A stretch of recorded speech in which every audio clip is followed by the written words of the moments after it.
All we need is the pilot, and then we can get out here. See you in Kasane.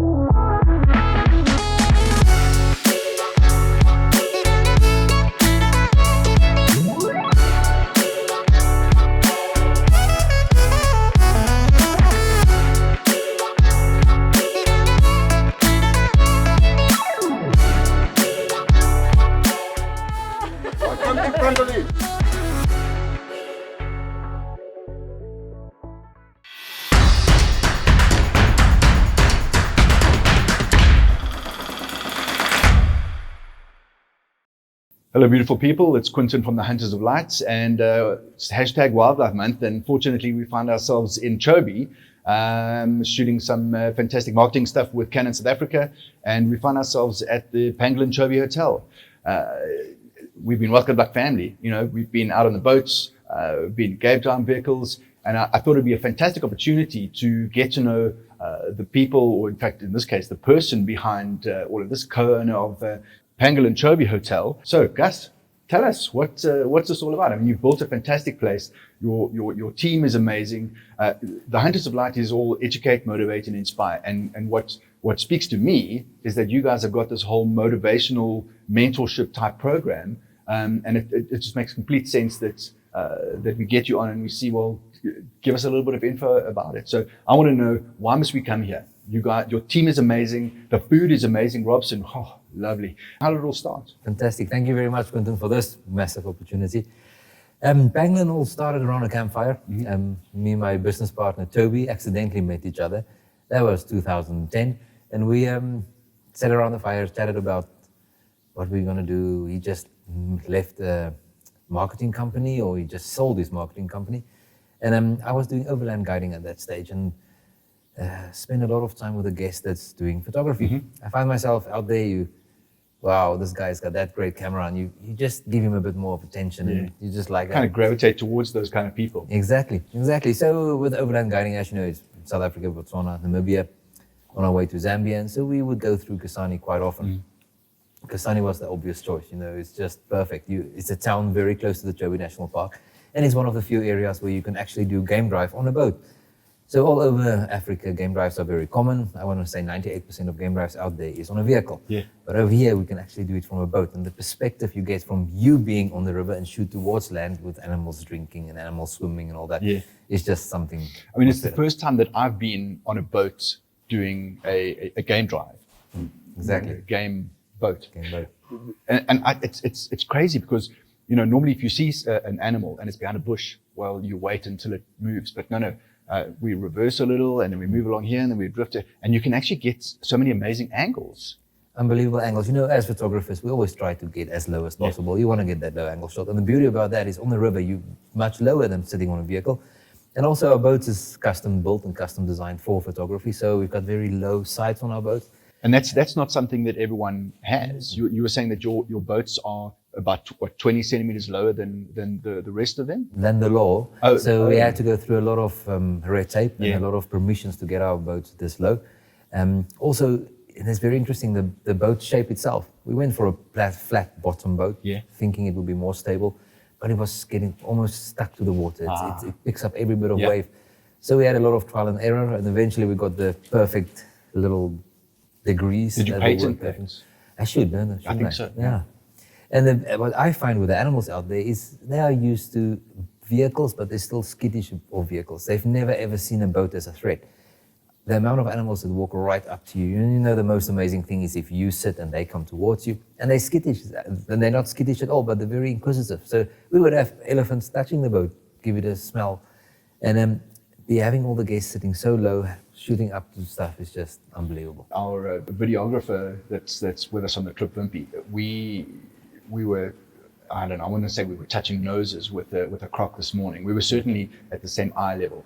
And he was trying to find the croc, in the viewfinder, and, sort of lost where it was, looked up, and I physically saw him roll out of the way because of how close the croc was, and that experience is absolutely amazing. I mean, where do you get that? Exactly. It's a bit of a love-hate relationship with all the other boats on the river. We hate them because they get in our shots. We love them because they're out there and they keep the animals used to boats. But that's the beauty of having our own location now and our own hotel. We can do what we want. So we leave very early before any other boat, so we can get that first light, number one, and we're out all alone there, you know, while other people are still waking up and breakfast is a priority, we're shooting already. And the great thing with that is there's no time limit. And one of the big reasons why we've built this hotel is, number one, to have our own schedule. We leave when we want, we do what we want. We don't have that breakfast will be served at that, breakfast, all that. Sometimes we're in a great sighting and we sit another hour, another 2 hours. Another interesting thing is having all the other boats on the rivers. The animals are so used to boats that they get that almost, why you're not here now during COVID. It's like when we went out the first time, they literally come to us and say, "Hey, where have you been?" I do believe animals also look at you as you look at them. It's like what is this thing sitting here with a camera in his hands? And one of the big reasons why this is the perfect place for photographers is because Guts has been from Antarctica to the Arctic and everywhere in between. Maybe you should give us a bit about that. Just give us a little bit of insights into where you have been and what you have photographed. Of course. Well, I'm very fortunate. I've traveled a lot. It started off with the military. I did a lot of photography work for the military. And thereafter, with Pangolin Photo Safaris, we've traveled from Galapagos Islands, like you said, Arctic, Antarctic, Congo, Kenya. And there's a lot of small little things you pick up that photographers want, and that makes photographers tick. And things you can actually fix, and things you can actually get. You've seen the rooms, we've got like 1 million plugs. You've got a lot of space to put all your gear. And, you know, there's people, I find a real photographer rather want subject, and he rather wants to be out there, and he doesn't want to have a time constraint. He doesn't want to have squashed into a vehicle or squashed into a boat. And so all those things I feel we are photographers catering for photographers. So the other thing I wanted to cover is that the seats that you have and the gimbal. I mean, I've got a gimbal at home that's you know, I can put the camera on and that sort of thing. But this seems to have its own sort of raised. You can raise it up and it's got a bit more adjustments, and the seats are actually pretty amazing. Tell us about how you've set up the boats specifically for photography safaris. Of course. So number one, we've got all the seats in one line down the middle. So everyone can shoot You're not kind of right going into someone that's right next to you. Exactly. There's never someone next to you. There's always one behind you, in front of you, but never next to you. So it's that works very well. So when we get to a sighting, we either turn the boat left or right, and everyone has got a full 180-degree view of the sighting. The chase is coming a long way. Our first chase were on skateboard bearings that I tried, and that didn't work as well. And then we got trailer bearings, and that worked much better. So the seats turned very nicely. Then I had my own system, having the arm sitting in front of you, going forward, backwards, up and down. That was on long sliders. And then I met up with Rolf from Gimpro, and which has been amazing. And he's got all the fancy technical drawings, and then put it into CNC machines and got the equipment done. And it's now really made very professional, and it looks right, and it works right, and it's durable. Rolf has also got a great camera mount for your vehicle door, and a lot of I've seen those. You know, I look at that with a bit of envy, saying, "Oh, how can I put that on?" You know, that looks fantastic. So, and the same person that's built yours for you. Yeah. So the gimbal is a gimbal. You know, you can only redesign a gimbal so many times. But what makes us a bit different is we have the arm going up and down, so it will adjust for you perfectly, and it's so smooth.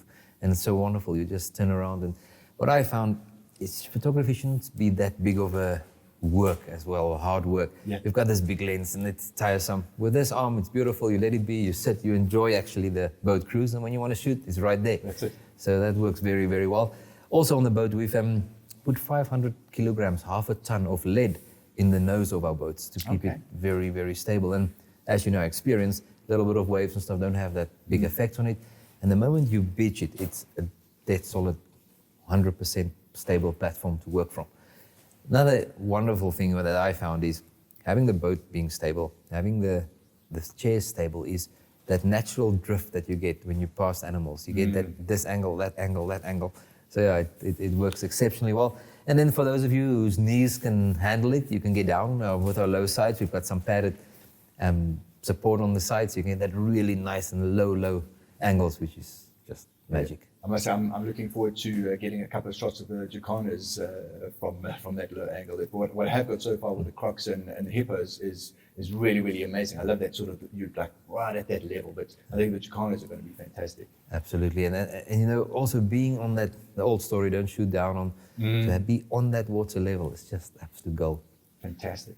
And then the other thing which I suppose we need to mention is the fact that we're an hour and a half from Johannesburg.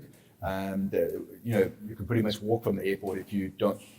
I mean, if you want to be potentially accosted by a lion, hippo, elephant, etc., you could walk. You could. I mean, it's just down the road. 1,400 meters we are from the airport, so that's just a 2-minute drive. Exactly. And it's an hour and a half from Johannesburg. There's a flight every single day, so it's very, very easy.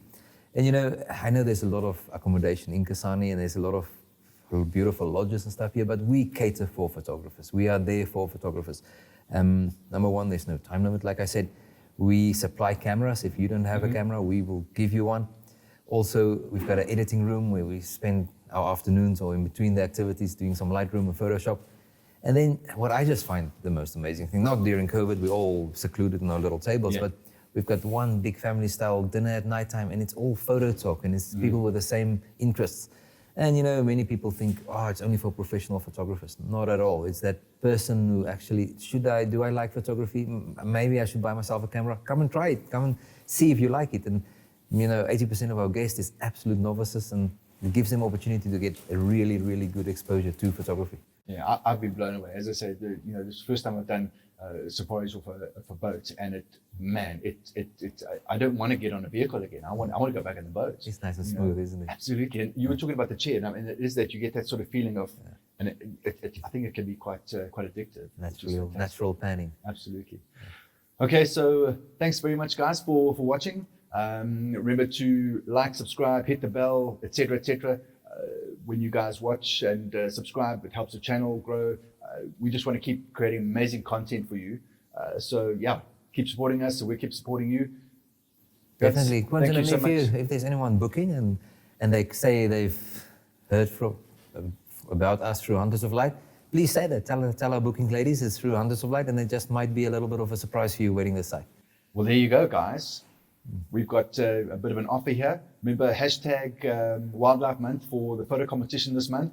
And then also remember to go to Pangolin Photo Safaris for their YouTube channel, etc., etc. Guts, did you want to give us those details? Yeah, obviously pangolinphotosafaris.com. And then our YouTube channel is Pangolin Wildlife Photography. Fantastic. And we will be waiting there with big open arms and a lot of bells and likes to be ticked. Absolutely. There we go, guys. Thanks very much. Fantastic to chat to everyone here. As I say, this is the most amazing place. I certainly feel like family. I know that if I come back, I'm going to be welcomed with, well, I hope I'm going to be welcomed Of with course, open arms. all our guests arrive as guests, but they all leave as family. There you go. We all leave as family. Thanks very much, everyone. Cheers. Goodbye.